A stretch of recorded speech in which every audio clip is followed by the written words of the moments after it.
راسره نه راغلی دلته د دې ګاونډي د کور آبادي دغه لرګي راته کومه د چوپال باندې مې چولي دي او مرسته راسره وکړه داسې مې په دغه شولي دي او لاندې چې پراته ورو به تعالی دلته خو به باران وي هر څه به مثال کې ګرد به وي هر څه به تاسو په خپله دغه په خپله ځای ولیدو وروره خبره پېښ شوې حالات تاسو ټوله په خپله ها دوستانو زما هم سلامونه ومنئ هیله منم چې ښه اوسئ صحتمند اوسئ دغه یو کورنۍ نوې تازه راکډول شوې د پاکستان نه چې دلته په دغه حالت کې ژوند کوي یعنې نه خیمه شته نه داسې کومه سرپناه شته یوازې یو دوه ترپاله یې په دې هغه اچولي دا خو ډېر یخ وي دلته ګاونډي کور آباد ما سره مرسته کړې ده په خبره پېښ شولې دغه لرګي راته راکړل زه دا ماشومانه خو فقط د پاسه د دې پرخې نه چې کومه د ما راکړي دي نور دا حالت تاسو په خپله معلوم دي صاحب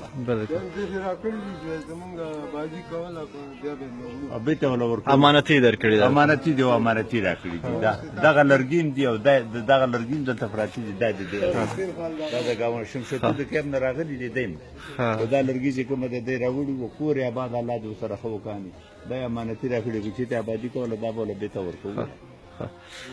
نو ملګرو تاسو دغه حالت ګورئ دوی نوي تازه راکډول شوي د پاکستان نه دلته هېڅ کومه سرپناه نه لري دغه چاردیوالي هم کومه ده دغسې د دوی خپله نه ده دا ورته نفر معلوم نه دی دوی راغلي دلته پکې میس شوي دي موږ ورته اوس لپاره یو خیمه راوړې ده چې حد اقل که باران کېږي که یخ وي د هغې نه لږ هغه شي دغه ځای کې به ورته خیمه ولګوو د خیمې کار هم تقریبا مخ په خلاصېدو دی او برابرېږي به اوس کار به هم خلاص شي خو زه یوازې دا وایم چې موږ او تاسې په څومره په ښه تختونو ښه کوټو او په بخاریګانو کې پراته یو اما همدا بېوسه ماشومان په دغه یخنۍ کې به دا یوازې دغې خیمې لاندې یا دغې لرګو لاندې چې کوم دغه لرګي دي بل هېڅ هم نشته دی لرګي دي په سر ورته پاڼې اچولې دي په دغه کې شپې تېروي دوی به راتلونکی به دوی څنګه وي